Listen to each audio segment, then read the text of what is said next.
그리고 피해자께서 보내주신 글을 대독하도록 하겠습니다. 이미경 한국성폭력상담소 소장님께서 진행해 주시겠습니다. 네, 먼저 진상규명의 방향과 책임에 대해 말씀드리겠습니다. 7월 13일 피해자 지원단체의 기자회견 후 서울시는 7월 15일 기자회견을 통해서 진상조사단 구성을 발표했습니다. 이에 대해 피해자 지원단체에 4차례의 공문을 보내고 직접 찾아와 전달하며 답변을 요청했습니다. 피해자 지원단체, 피해자 법률 대리인은 논의를 통해 다음과 같이 공개 답변합니다. 서울시는 이 사안에서 책임의 주체이지 조사의 주체일 수 없습니다. 첫째, 서울시 구성조사단에게 조사 대상이 되는 서울시 공무원이 명명백백히 사실을 말하기 어려운 구조입니다. 피해자는 4년이 넘는 동안 성고충 전보 요청을 20명 가까이 되는 전현직 비서관 등에게 말했습니다. 그러나 시장을 정점으로 한 업무 체계는 침묵을 유지하게 만드는 위력적 구조였음을 드러났습니다. 이 구조가 바뀔 것인지 확신되지 않은 상황에서 서울시 공무원으로 계속 근무하게 될 직원들이 내부 조사에서 진실된 응답을 하기는 어렵습니다. 외부인으로 구성된다 하더라도 서울시가 직접 주관, 관리하는 조사라면 그러합니다.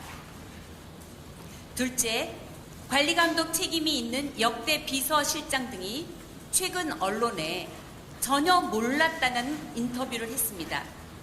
이는 사실상 서울시 조사에서 성폭력 발생 구조와 책임이 어느 선 이하로 다루어지고 마무리될 것인지 기관 내부에 암시하고 있습니다. 조사는 성폭력 발생이 제기된 공공기관에서 사건 규명과 재발 방지 조치의 전 단계로 진행하는 것입니다. 이에 대해 사전에 결론이 제시된 셈입니다. 셋째, 7월 17일 동아일보 보도에 따르면 박 전 시장은 7월 9일 직원과 문자 메시지를 주고받았는데 문제가 생겼다, 감당하기 어렵다는 이야기를 한 것으로 알려집니다. 서울시 직원이 시장에 의한 성폭력을 어떤 형태로든 문제 제기했음을 시장이 인지했고 이것을 심각히 여겼다는 사실을 비서실장이 인지한 것으로 보입니다. 그럼에도 불구하고 서울특별시장이 결정 진행되었으며 장례위원회는 7월 11일 고인에 대한 일방적 주장에 불과하거나 확인되지 않은 내용은 명예훼손이라는 입장을 발표했습니다. 공동 장례위원장이던 여당 대표는 성폭력 관련 기자의 질문에 호통으로 응답했습니다. 7월 15일 서울시는 진상조사 계획을 발표하면서도 피해자가 아닌 피해 호소 직원으로 명명했습니다. 성폭력 사건 처리 절차가 하나도 지켜지지 않은 셈입니다. 인지 초기 피해자에 대한 보호 등 임시 조치는커녕 피해자에 대한 2차 피해가 크게 확산되었습니다. 시장에 의한 성폭력 문제 제기 과정과 그 직후까지도 시장 중심 구조와 체계가 우선이었습니다. 피해자 지원단체와 피해자 법률 대리인은 서울특별시 시장에 의해 발생한 사건에 대해서 서울시 자체 조사가 아니라 외부 국가기관이 조사할 필요가 있다는 입장입니다. 경찰의 조사가 지속되고 있으나 공소권 없음이라는 결정과 수사 중단은 언제 어떻게 발생할지 알 수 없기도 합니다.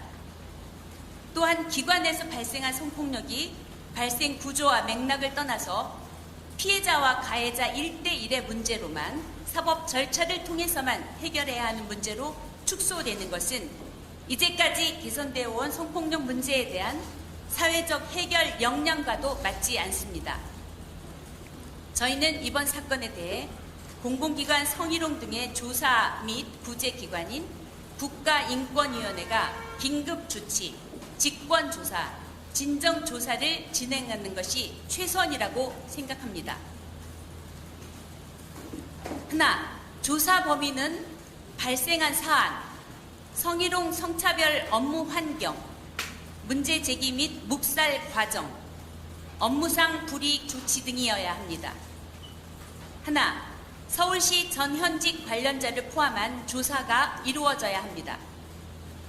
하나, 서울시는 국가인권위원회 조사 결과와 권고를 이용하여 징계, 관리감독 책임 수인, 재발 방지 조치를 진행해야 합니다. 하나, 여성가족부는 국가인권위원회 조사에서 드러난 공공기관에서의 성폭력, 고위 선출직 공무원에 의한 위력 성폭력 사안에 대해 실태를 파악하고 교육의 실효성을 대대적으로 개선하며 재발 방지를 위한 제도적, 정책적 노력을 촉구해야 합니다. 피해자와 지원단체, 피해자 법률 대리인은 국가인권위원회 진정조사를 위한 준비를 거쳐 다음 주경에 국가인권위원회에 제출할 계획입니다.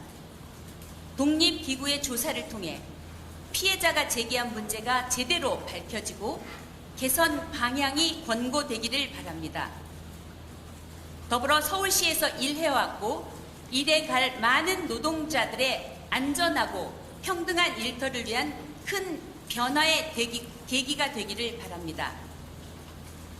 피해자 변호사는 이 과정에서 피해자를 변함없이 조력할 것이며 피해자 지원 기관은 과정의 제대로 된 설계와 이행을 위해서 여성폭력 대응 전문기관의 자원과 역량을 살려서 끝까지 연대하고자 합니다.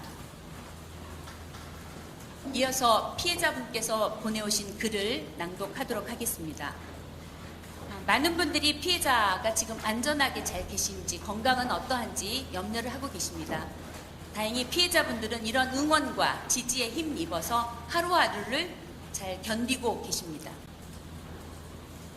대독하겠습니다. 증거로 제출했다가 일주일 만에 돌려받은 휴대폰에는 너는 혼자가 아니야. 내가 힘이 되어줄게 라는 메시지가 많았습니다. 수치스러워서 숨기고 싶고 굳이 이야기하고 싶지 않은 나의 아픈 이야기를 꺼내는 것이 아직 낯설고 미숙합니다.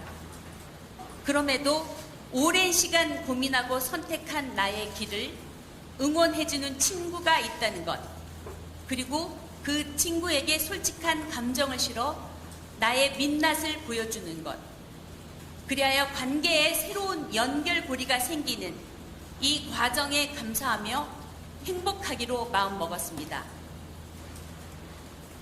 문제의 인식까지도 오래 걸렸고 문제 제기까지는 더욱 오랜 시간이 걸린 사건입니다. 피해자로서 보호되고 싶었고 수사 과정에서 법정에서 말하고 싶었습니다. 이 과정은 끝난 것일까요? 우리 헌법 제27조 1항 모든 국민은 헌법과 법률이 정한 법관에 의하여 법률에 의한 재판을 받을 권리를 가진다.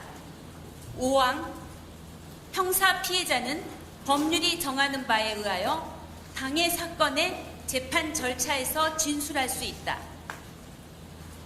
헌법 제32조 3항 근로조건의 기준은 인간의 존엄성을 보장하도록 법률로 정한다. 4항 여자의 근로는 특별한 보호를 받으며 고용, 임금 및 근로조건에 있어서 부당한 차별을 받지 아니한다. 헌법 제34조 1항 모든 국민은 인간다운 생활을 할 권리를 가진다. 3항 국가는 여자의 복리와 권익의 향상을 위하여 노력하여야 한다. 저는 기다리겠습니다.